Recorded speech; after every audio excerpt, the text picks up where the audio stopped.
Hope y'all like that intro. What is going on, guys? It is your boy TKD123 here back in PlayStation Source. This is a brand new weekly podcast here called PlayStation Weekly. Long story short, I just wanted to be able to change the content that I make on the channel, and I'll be focusing more on story and lore throughout the week, like the God of War video that you guys saw on, that I think was uploaded around Wednesday or so, where it, brought up the discussion of perhaps we have an explanation as to why Kratos' skin, the ashes on his skin, are fading. You can go check out that video that I got uploaded this week, and I want to make more of that type of content for you guys, right? And then have, to still have a place to talk about the weekly news stuff that I was covering a lot back when I first started making content on this channel, and ever since up until pretty much the second half of last year, right? And you guys probably saw a, very sharp, decline in the amount of content I was making, just because life got busy. I got busy. I work at IGN now as well, and I have my own stuff going on,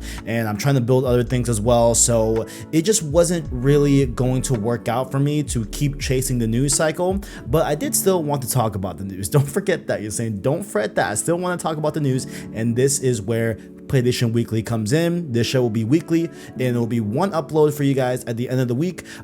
This is probably going to go up on Saturday, I hope. Probably going to go up on Saturday. If you guys like Saturdays, I could probably keep it going, you know what I'm saying? Maybe we can do a Friday upload, but we'll see how it all pans out. But without further ado, welcome to PlayStation Weekly, the weekly news show dedicated to PlayStation news on PlayStation Source. This show is not only available just on YouTube, but podcast services as well, including Apple Podcasts, Google Podcasts, Spotify, etc., and more, all through the anchor link down below in the description. There will also be timestamps to every single story and links in the description to every single story as well that we'll go over in this upload. But let's get right into it. I am TKD123, and let's jump right into it. First up here, an update on the PS Plus Essential Games for January 2023. Make sure to redeem these and add them to your library, even if you don't plan on playing them. You always want to add these to your library just in case. We have action adventure games Star Wars Jedi Fallen Order for PS4 and PS5 with a 79 on Metacritic. We have Metroidvania Axiom Verge 2 for PS4 and PS5 with a 75 on Metacritic,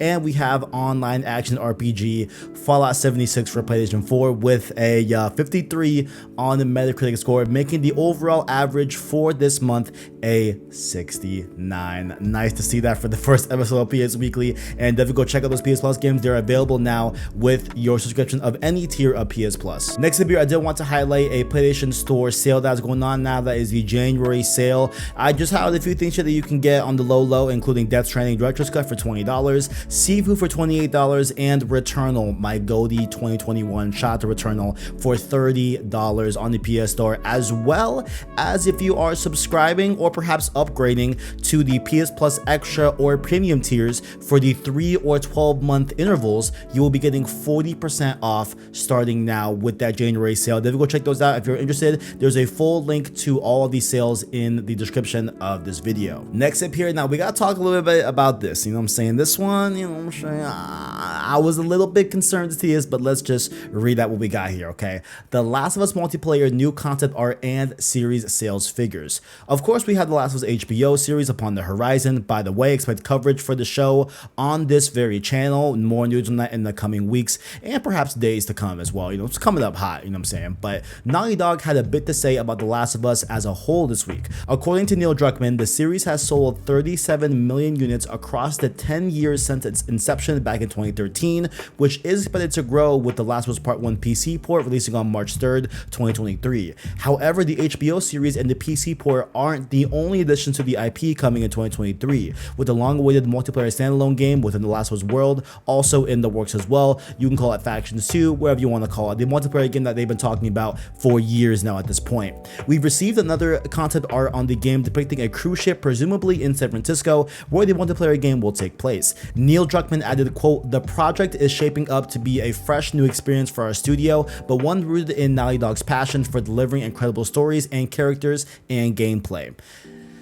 37 million units is great, right? That's super cool, you know what I'm saying? And of course, that is going to grow and grow and grow with the PC release of Part 1, as well as the future iterations of The Last of Us, which we'll get to in a future story here in a little bit. And maybe the multiplayer game, because there's honestly some decent reporting out there that could indicate that it could be free to play. We'll see how that all pans out, but I am a little bit concerned. that the notion that it is 2023, and yes, I get that they aren't going to show us a trailer now, right? I get that, right? But to still be showing concept art of The Last of Us multiplayer standalone, aka Faction 2, whatever you want to call it, that makes me very skeptical of a 2023 release, and I'm definitely a little bit hurt by that. You know what I'm saying? I want to play Factions 2 really bad.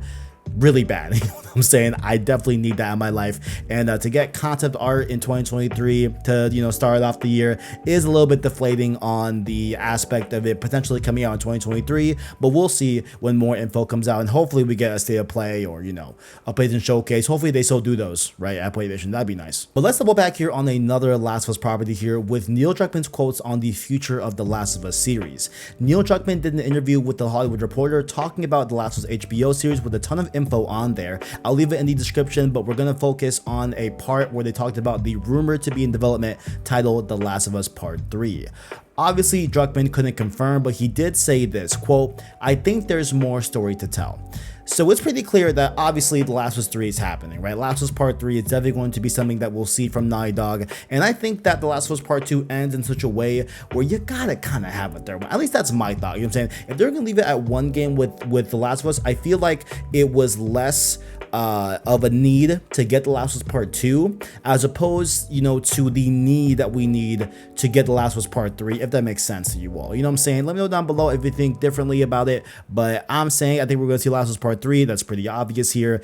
And what I was tweeting about earlier in the week where I would want to see was I would love to see them put out The Last of Us multiplayer Factions 2, right?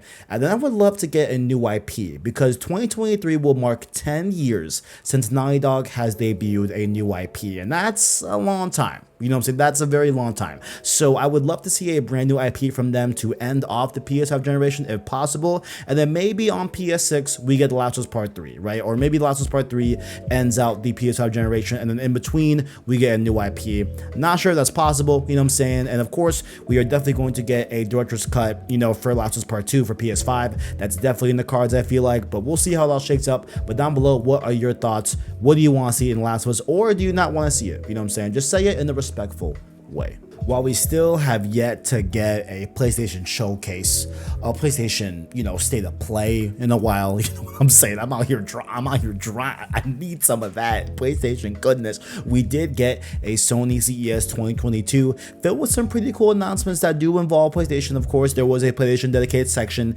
in the CES 2022 conference. Let's go over all the good stuff here. Now, there were some really cool stuff here that I would recommend going and checking out the full conference because they talked about a wide array of different tech out of Sony, including a new electric vehicle car from both Sony and Honda called the Afeela, where you'll be able to play PS5 games like Horizon Forbidden West from the back seat. So I feel like they're probably going to have like an integrated PS5 in that car. I don't know what's going on there, but it looks pretty neat. And I'll leave the link down below to the full stream in the description from IGN, but let's focus on the PlayStation specific announcements for now for this video. First up, let's cover PSVR 2 here, where Sony confirmed that over 30 PSVR 2 games will be available at launch for the unit alongside a free PSVR 2 update for the 2022 release of Gran Turismo 7. Hearing a lot of really good things about this. A lot of GT7 players really wanted this for VR support, and I think, you know, I may have to try it out. I still have not played GT7. I bought it, didn't get around to playing it last year,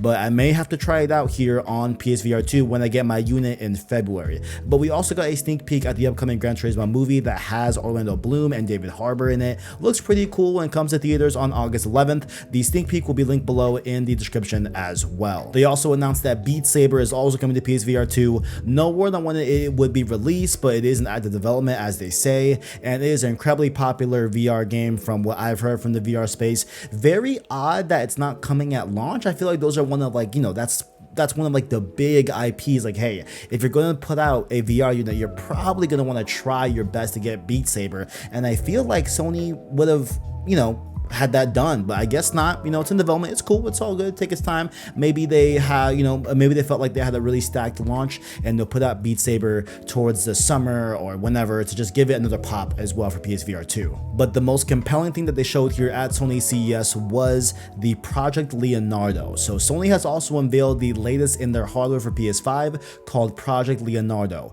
the first controller from PlayStation with accessibility at the forefront. It has been created with the assistance of accessibility consultants consultants across the industry and sets out to, quote, help many players with disabilities play more games more easily, more comfortably, and for longer periods. Able Gamers, Special Effect, and Stack Up are a few charities that help with the design of Project Leonardo. Senior Vice President of Platform Experience Hideki Nishino wrote on PS Blog that Project Leonardo sets out to, quote, address common challenges faced by many players with limited motor control, including difficulty holding a controller for long periods, accurately pressing small clusters of buttons or triggers, or positioning thumbs and fingers optimally on a standard controller, unquote. So it looks very specialized and customizable with interchangeable buttons that can be completely remapped for your specific needs, and it looks like a great addition to the overall landscape for accessibility, right? And that's also to accompany the great leaps that PlayStation has made with their first party in terms of accessibility with their games, definitely having greater steps in that whole endeavor from what I've seen from an overall industry standpoint. Like, they're able to, really change and fine-tune every single aspect of a game seemingly to be able to make it as accessible as possible with the likes of Last of Us Part 1, God of War Ragnarok, Ratchet & Clank, etc. Like, there's plenty of different examples over there, but definitely go read more on PS Blog about this controller, linked in the description. And I personally really want to hear from those that will actually utilize this controller and actually need it to be able to play games. I want to hear what they say about it as well. Definitely want to see, is it something that they are really excited about, really going to change the game on that standpoint. Definitely want to know all those from that specific group of people as well. And the last big thing we got to talk about here involving CES is some things that Jim Ryan got on stage and gave us about PS5, including the milestones for sales and stock alleviation for those that are still trying to get a PS5. It was announced that PS5 has now surpassed 30 million units, having the most successful month of sales since launch in December of 2022.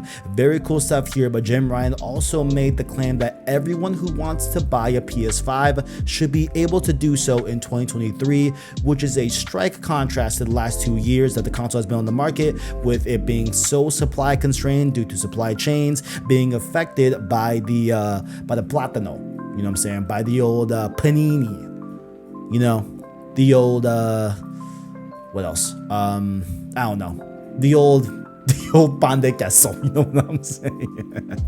But that's all the news here from Sony CES 2022. What'd you think about the conference? Did you like it? Did you hate it? Was there something here that you were really keen on checking out? Let me know all those thoughts down below in that comment section. Now, I do want to end off this week on a very interesting story here. So this one is about a PS5 standing vertically could kill it, according to unverified claims. So let's go into this right here, okay? While you're able to stand your PS5 vertically or lay it horizontally, some reports have came in from a French repair shop and another console repair shop that argues standing your PlayStation 5 could spell trouble in the long run. Apparently, they've uncovered a design flaw enabling the PS5's liquid metal to spill out of its containment, causing damage to other components and potentially breaking the console. Because if you guys didn't know, the PS5, I think it's the CPU or some portion of the PS5 is cooled by liquid metal, which begins to liquefy as it heats up, thus cooling whatever it is cooling, right? I think it's a CPU. I could be wrong on that. I forgot which part, but it does have liquid metal in there to be able to provide really efficient and just proper cooling, as opposed to relying on fans or, or whatever the such, right? However, laying it horizontally would allow for no movement of the liquid metal, this making it allegedly more safer than having the console vertically oriented. What debunks this to a degree is that these happen to the leaking PS5s in question due to, quote, something bad happening to the seal protecting it. So unless you're constantly moving your PS5 at such force to cause the seal to break in spite of all the parts covering said seal, you probably should be okay. Very interesting story here, you know what I'm saying? I did want to just include it because I just think it's really interesting, right? And I really doubt that this will be a widespread thing. I feel like, if you are someone that definitely moves your PS5 a lot, maybe you have a different, house, or maybe you're going from moms to dads, or whatever your case is, right? You might want to probably take a little bit more care of it, and just know that, hey, there are parts in the PS5 that could easily break and brick your device, just like any other device that's on the market, right? But very interesting here. I'm not sure if it's going to be something that we'll see widespread, but I will definitely keep us updated if this ends up being a widespread thing. But just for reference, I have my PS5 2 years running, you know what I'm saying, going on 3, No problems here whatsoever. So to end off the first PlayStation Weekly, and what I want to do for every PlayStation Weekly, just end off with what I've been playing, right? So I've been playing Kingdom Hearts Birth by Sleep and Modern Warfare 2. I don't have a ton to say on these two games because I've been just so busy with stuff, right? But Kingdom Hearts Birth by Sleep, I've been enjoying a lot, you know what I'm saying? I chose Terra's storyline first, right? There's Aqua, I believe I'll be playing last, and then I think Ventus is the middle one that you should play from what I've heard from other people. And if you want to hear my full thoughts once I beat the game, then go check out Unlocking Kingdom Hearts with Cameron Hawkins, Alexa Ray Correa, and the homie Jonathan Dornbush. Then go check out that podcast. We record not regularly, but when we beat the game, we then come back together and record an episode to celebrate 20 years of Kingdom Hearts. But I've been enjoying it, you know what I'm saying? We're just going to, I think, save Xehanort right now, you know what I'm saying? And I'm covering things about Benitez, who was, I believe, the dark part of Ventus that Xehanort, I think, pulled away and stuff like that. Whole bunch of stuff going on, you know what I'm saying? But I'm still pretty early. I think I'm like 4 hours into the game, so very early, but I do plan on putting in more hours here before I have to leave for a trip next week. But then I've been playing Modern Warfare 2. I don't know what it is, guys. Something about Modern Warfare 2, I'm just really enjoying my time with it. I think it's a very, very good game. Very high quality. I've just been having a lot of fun with it, and definitely been putting a lot of hours into Modern Warfare 2 whenever I'm not playing Kingdom Hearts. So shout out to Modern Warfare 2, and I do plan to hopefully here soon start up Star Wars Jedi Fallen Order in preparation for Jedi Survivor coming out here in March. So I guess that's it. That was the first PlayStation Weekly episode here on the channel. Hope to do 52 in the year, 52 weeks. Hope that's going to be the target, you know what I'm saying? We'll see how it goes. I already know next week's going to be a little bit of a shorter one because I do have to leave on Thursday night, so I want to have that at least scheduled out and be able to go up next weekend for you guys. But yeah, if you guys enjoyed, make sure to leave a like on the video, as well as hit subscribe to PlayStation Source to keep up with the latest and greatest in PlayStation. Also, if you're on podcast services, feel free to subscribe. We'll be here every week to talk about the biggest news in PlayStation that would have otherwise been videos, but I just figured let me just have a weekly podcast here just to be able to have the news segment and what I want to talk about in one swift upload, as opposed to trying to chase the news every day, because I'm just not going to be able to do that with just me, right? And I still want to talk about the news involving PlayStation. Down below, find links to every single story. Our anchor link, if you're on YouTube, you want to watch it on podcast services, they're there as well, or you can search PlayStation Source podcast feed. Thank you all for watching. Thank you all for listening. Catch you guys next week, and as always, greatness awaits.